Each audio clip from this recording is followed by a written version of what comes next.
welcome once again to this entire panel. And before we got started, I was having a word with Murali, if I may call you that, the president of Xiaomi in India, and he gave me some food for thought.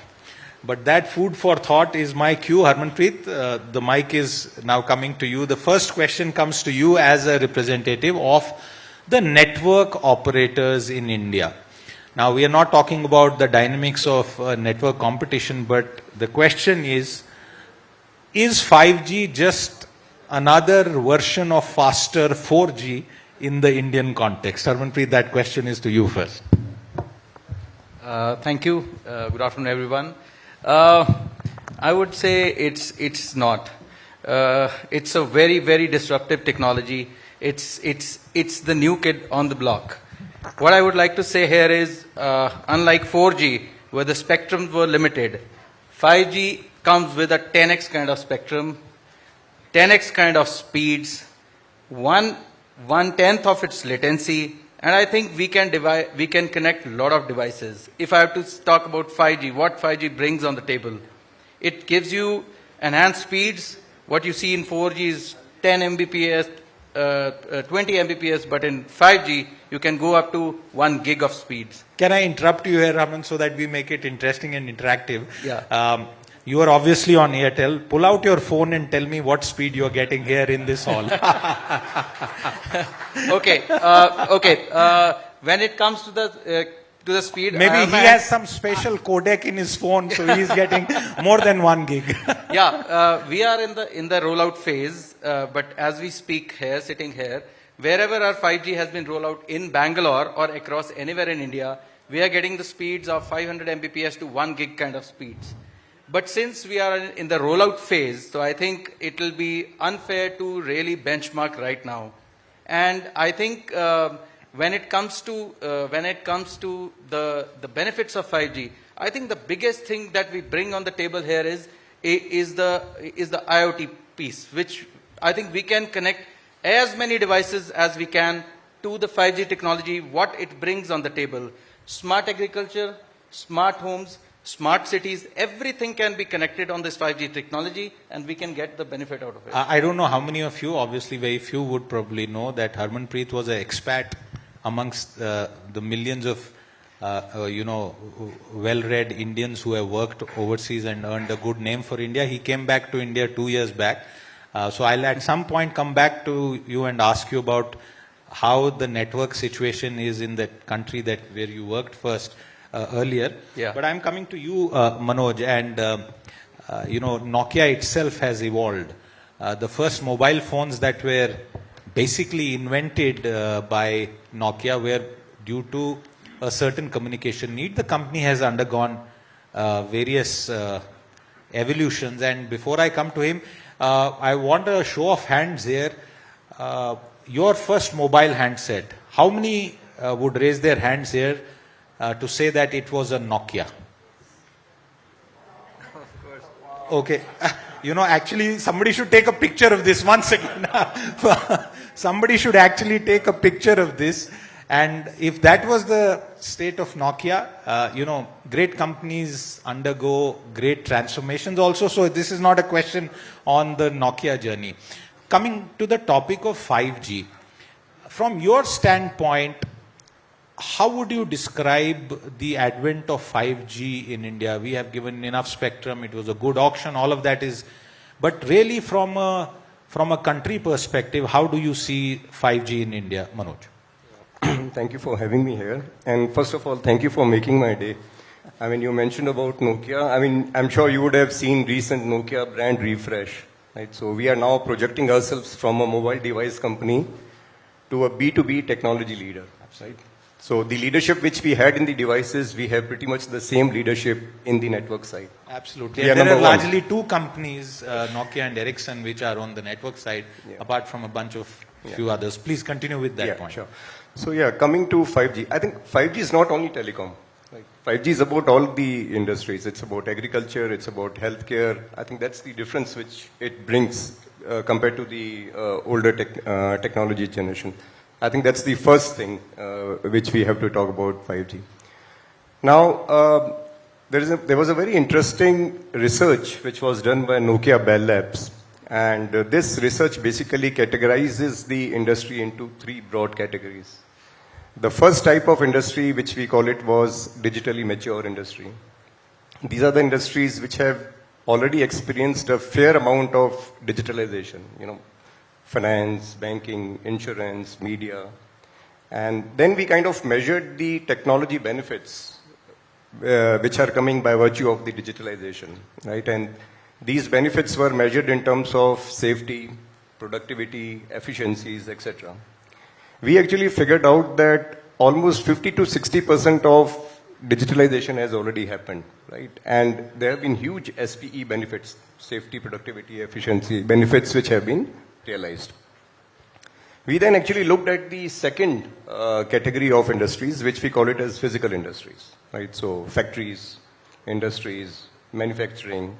I think these are the industries which will have a huge potential for digitalization and therefore the SPE benefits which I just spoke about. Let's talk about transportation, for example. India today, on account of inefficient logistics, sees a loss of $15 billion or thereabouts, right? And now we have the use cases which are trying to address that, right? Similarly, healthcare, road safety. So, 5G, in short, is not only about telecom or connectivity or user experience or gaming, but it's much more than the consumer part which we talked about. So, okay, that's a very interesting point. And Mohan, I'm coming to you on that very point that Manoj made. For the average person, we saw successive generations of mobile technology. We saw the user experience evolve. I remember the outrage when telecom operators in India started charging higher rates for festival time weekend SMSs. And I don't know how many of you here used a phone before calling party pays came into effect? Okay, so the missed call era, that was the Indian jugaad.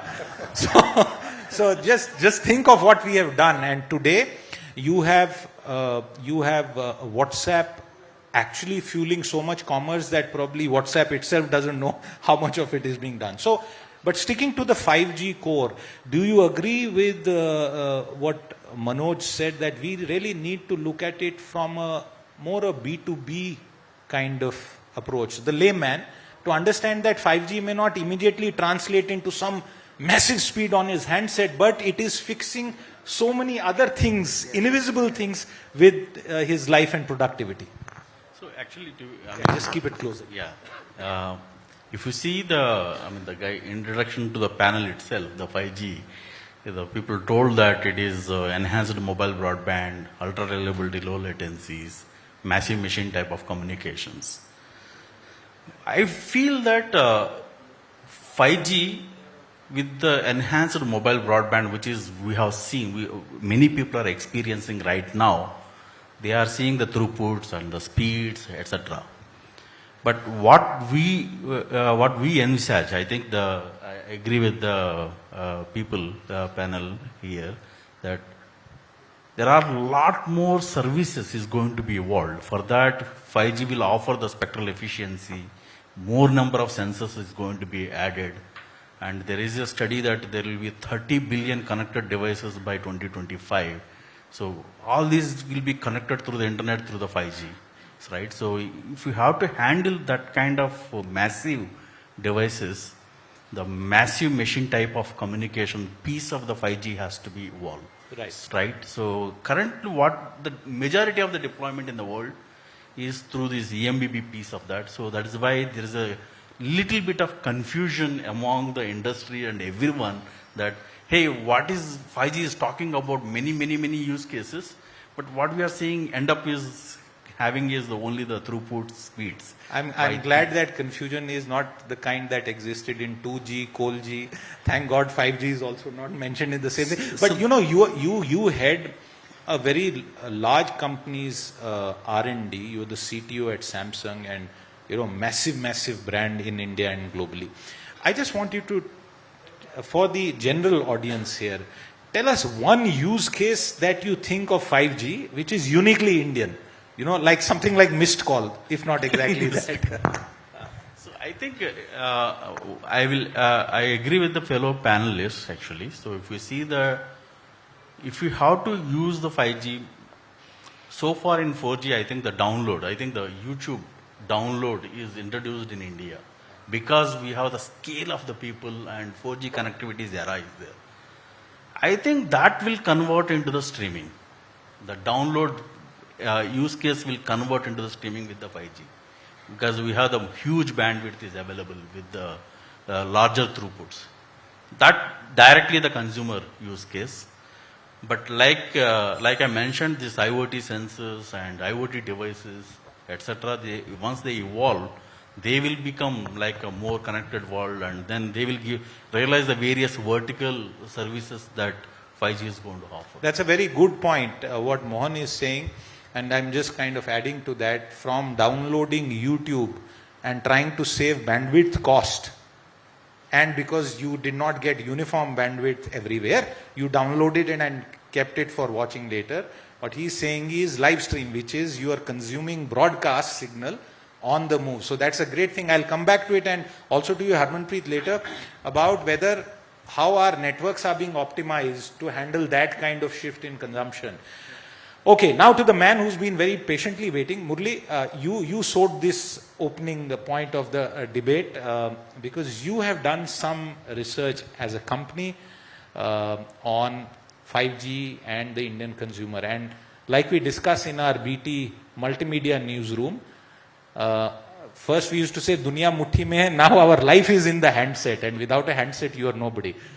Tell us what are the key things, if I were to put the same question to you, is 5G just faster 4G?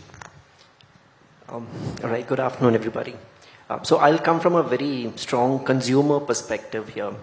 And in some ways I'll play back Janta Ki Awaaz, as it may be. So we did this, okay, let me take a step back. Look, there are three key stakeholders in this entire puzzle.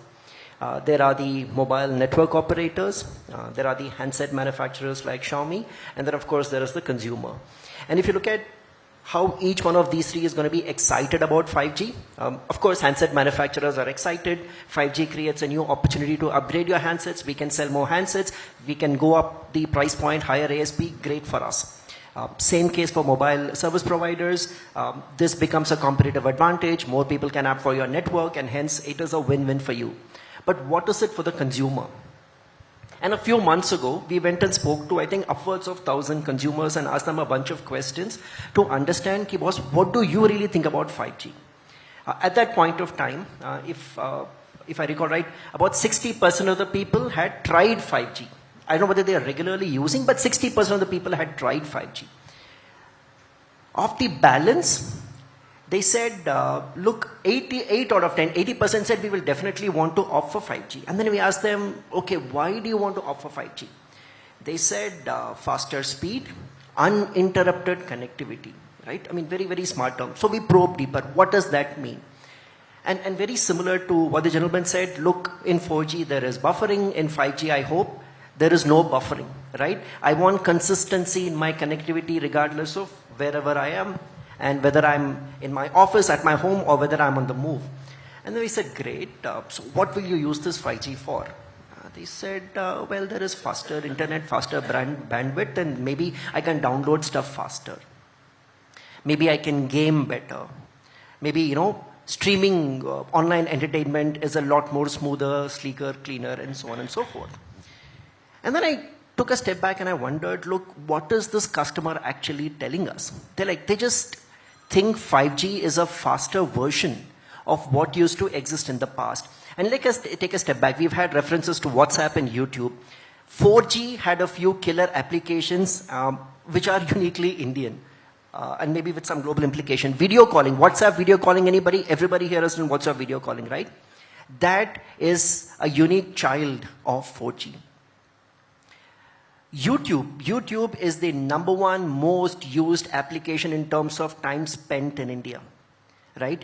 YouTube would not be what it is without 4G, right? So 4G has created very, very clear, unique killer use cases which force a consumer to adopt 4G. My question is, what is it there in 5G? I would love to sell more 5G handsets. Today, above 15,000, most people are buying 5G handsets. But I'm asking myself, what are they going to use that for? Now, don't get me wrong. I'm sure there are fantastic use cases for 5G. Telemedicine, AR, VR, industrial automation, mobility. Perhaps there are many of such cutting edge use cases. My question is, कि यार ये consumer के लिए क्या है? आप और मेरे लिए क्या है इसमें? And that's the big question that perhaps the entire ecosystem needs to come together the answer. It's not something that the mobile operators can solve by themselves. It's not something that handset manufacturers can solve by themselves. Perhaps it's a question where the startup community needs to come together, the government, the academia, everybody needs to come together and figure out what are these unique 5G use cases that make a difference to us. Now, let's not keep talking about AR, VR. Is it going to change the Aam Aadmi's life? Perhaps not. Like, what is the WhatsApp video calling? What is the YouTube equivalent of 5G is the question. And it's $1 billion question. That I think merits answer. Have you found answers, even if partial, to this question that you are posing? Answer in which one? To the same question about what is that unique YouTube equivalent for 5G. Have you found an answer to that, partially or fully? Not from a mobility perspective, right? In fact, I believe the first killer use case for 5G will actually be 5G at home, like Air Fiber, Jio has A Fiber and so on and so forth. Why? Because fiber is not that widespread in India. So people might actually use 5G for their home broadband, and that could be the first killer use case for 5G, but that's not going to help my mobility use case. Okay, so will that drive connected devices, connected TV? Anybody can answer, please, if you want to. Mohan, come in on this. Please jump in. Let's keep it. I want to elaborate on that particular point. I think there is a very interesting discussion actually on this topic. Actually, yeah. If you see in India, actually the fixed broadband penetration is about 3%, and most of the Indian consumer access to the internet is through the phone. And there, if you want to talk about the agricultural or any sensors, they need connectivity. How do you get this connectivity? Either the FWA, fixed wireless access, or the last mile connectivity should be the 5G for the fiber, where from the last mile of the fiber to the homes and to these particular sensor devices. That means I am little bit going towards not just the direct consumer use cases, but through the B2B consumer use cases. Finally, consumers will benefit. Second case is that when I talk about this FWA, fixed wireless access, right, is that many consumers rurally will get connected, right? So if you see fiber optics is ended there, and then there you put the 5G network coverage over there, and then I think the tremendous improvement since we launched 5G in October. And the last 6 months, I would say that one of the speediest deployment happened by all the operators. I think by the time we reach the end of the year, mostly India will be covered. Okay. Harmanpreet, please come in on that point. Yeah, I think more from consumer perspective, I think it is more from less. So what I say, more download, more speed in lesser time. That's what he was mentioning too, from a consumer perspective. But when it comes to connectivity of devices, we have carried out many use cases, but it hits the consumer directly or indirectly. But yes, it makes a difference. For example, we carried out successful trials with Apollo, right? We have created the live ambulance where the doctor is sitting. They have created a virtual setup of medical services inside the ambulance. The stats of a person is going live to the doctor sitting at Apollo Clinic, and there was a doctor who was sitting overseas. Everything happened on the 5G network. Because of this ultra low latency, he was able to monitor all his health stats real time. Now that is directly or indirectly hitting the consumer only, because the consumer who is using the 5G handset, probably for YouTube, will be happy to see that yes, I am able to get these services. Second piece is, he spoke about FWA, right? Now, I think we have the solutions, like fiber is very important for rolling out 5G because of the higher capacities required. But we have carried out successful trials for FSOC also. It's a free space, optics communication. You use a laser kind of, link, and you can connect a village up to 50 kilometers sitting from here. You don't have to roll out fiber there. So, I just want to interrupt you here. Again, for everyone's understanding, are we looking at a situation where 5G, which is the fastest mobile broadband wireless technology available, is now going to, in some ways, drive fixed access at the consumer premises? I kind of am confused on this. Is that the best user case that is coming out? No. FW, what he was mentioning was in remote areas. In urban areas, you are already connected. Wherever we have been not able to reach, where we have been not able to give a differential experience to our rural population. Example, Pan India, I think around 70 to 75% of the population resides in rural. They have the equal, they'll get the equal opportunity of, virtual classes, medical facilities. You can create, these Apollo clinics there. Right. People can go and just with one nurse, you can get all medical facilities there. They'll be guided there. So I think that's the biggest. That's the key point you make, Harmanpreet. Manoj, explain this to the consumer. At home, I have to continuously keep investing in my Wi-Fi. I have recently tried to fix dark spots at the home, which has meant more wiring and in buildings, in flat solutions. Externally, I am using 5G. For my television experience, I have now moved to a operator who bundles in that service also. So as a consumer, 5G is just becoming one more thing. I am having to still work with so many things, and 5G was sold to us as being the solution for everything. Yeah, that's right. I think India is an amazing country. I mean, India is the only country where you see coexistence of 4 generations of technologies. Right? You have 2G, 3G, 4G, 5G, all coexisting at the same time. Right? And I think it depends. Postcards are also used.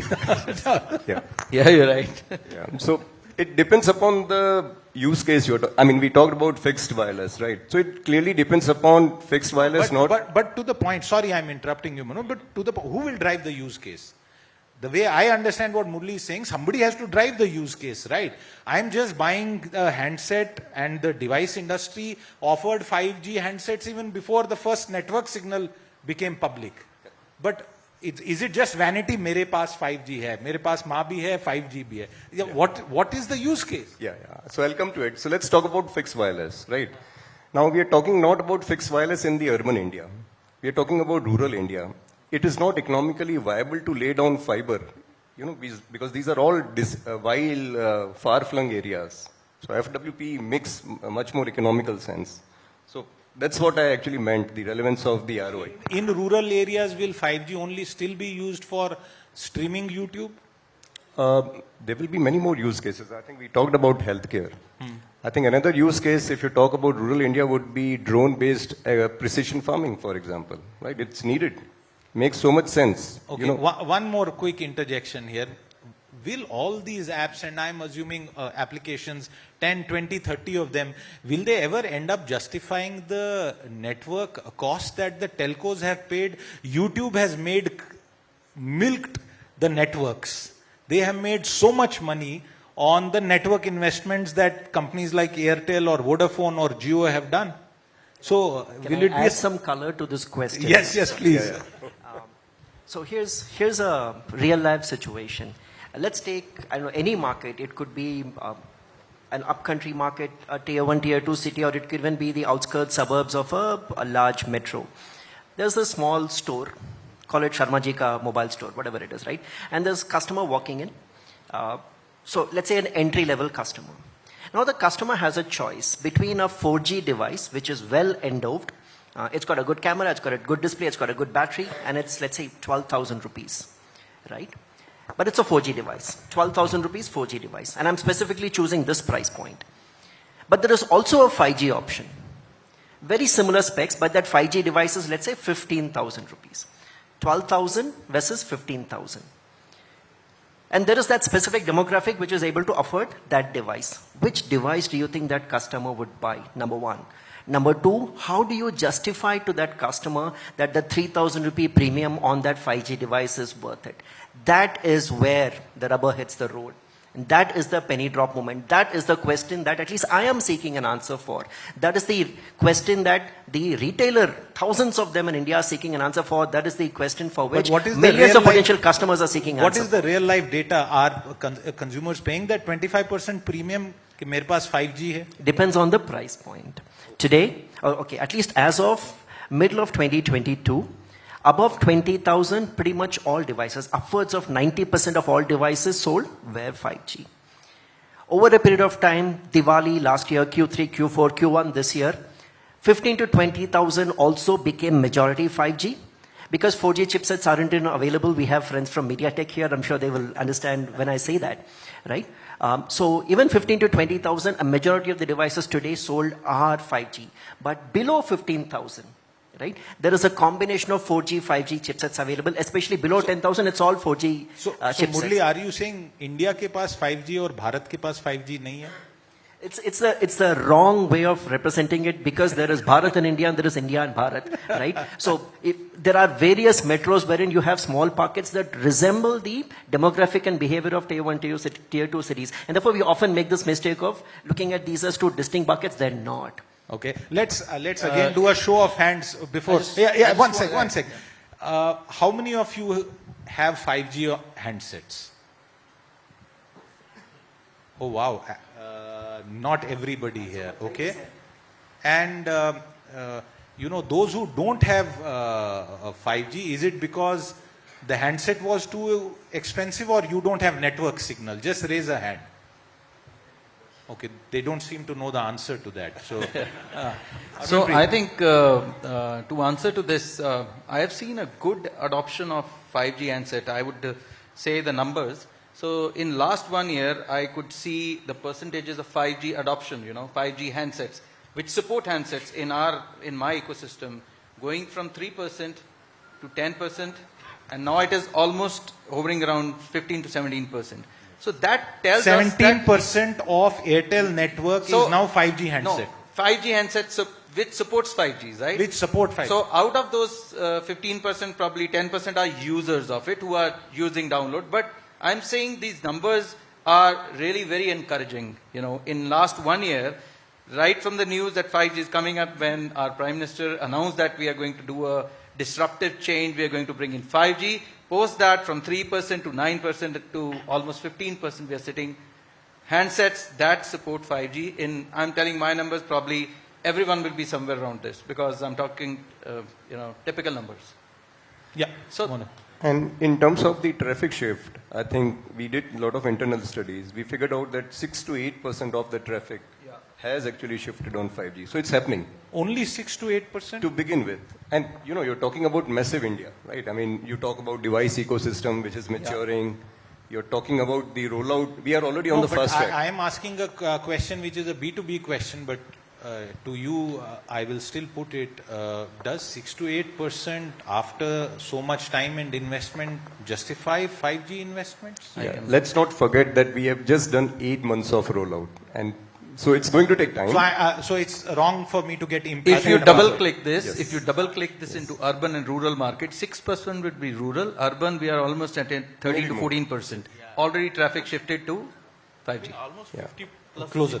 50 plus cities are having the 5G rollout pretty decently, I think I would say that. Okay, who can compare the Indian 5G experience as of now with what is happening globally? Just so that people understand, because we like to do these comparisons of scale and otherwise. Who can do that? Mohan, you want to give it a shot? So I would say that personally, I have seen the US deployments, the T-Mobile USA. If we have to compare that, I think that this is the very faster deployment in the coverage for the 5G compared to the T-Mobile USA. Of course, US nation coverage is very high compared to the Indian geographical coverage. But the kind of rollout, I think it took about 2 to 3 years for the USA to cover the... Can you comment about China quickly? China, I don't have the data in my fingertips, but the point is that, that is also has been one of the good coverage. But I would say that based on my personal experience, India, last 8 months, I think that it covered decently. Okay, closing comments. Harmanpreet. China, I think Koreans and Americans, US, they have been the fastest. But as far as the space of rolling out things are thing, he's rightly saying we are the best across the world. Very nice. Manoj, and then to you, Murali, Yeah. to close the show. I think after China, we are the fastest. I mean, in terms of the number of base stations which you roll out, I think we are doing 35,000 every month, which is enormous. And in terms of how much percentage of 4G coverage you are converting into 5G per month, we are doing around 3.5% to 4% every month. 4G coverage getting converted into 5G, which again is the fastest in the world. Okay, that's good to note. The final word on today's Thank discussion to you. you. Thanks for giving me the opportunity to stir the hornet's nest as it may be. But don't get me wrong. Look, I am not trying to say that, look, 5G doesn't have a future in India. It will have an enormous future. But think of this as a clarion call. Think of this as a clarion call for the entire tech ecosystem to actually come together, because I firmly believe that people will happily and excitedly adopt 5G if there are unique killer use cases. And perhaps the best minds of the country need to come together to think of those use cases, because only then will the trillions of rupees that have been invested in the networks and everything else actually bear fruit. And that's what I'm hoping will happen. Good luck with the rollout, and good luck to mobile operators for quick rollout, as well as handset companies for producing fantastic handsets which are affordable. Thank you. Mohan, you wanted to... Yeah, I just want to give the two points. The first one is that the 5G, I believe that it's a transition point from the direct consumers B2C market to the B2B market. I think the going forward, it is all going to be the B2B markets. And the second point is that it is not just the consumer use cases, consumer requirements. I think the 5G is going to play a very important role to transition not just the consumer requirements, but the machine requirements also, because there are many connected devices will be available. Those device requirements are humongous, and 5G is going to be a stepping stone. Wonderful. And it's not just a mere coincidence that we are having this discussion at the first Business Today Tech Conference in the city of Bengaluru. Clearly will always remain India's Silicon Valley. And also when there has been a change of policymakers in the state, and we are going to very soon hear from them, in a 5G India, what can be done to improve people's life, because this is a country where all G's survive, from Mahatma Gandhi to practically every other G that you can think of. Many thanks to this panel for being such sports and taking all the questions, and to the audience for being such sports. Thank you very much.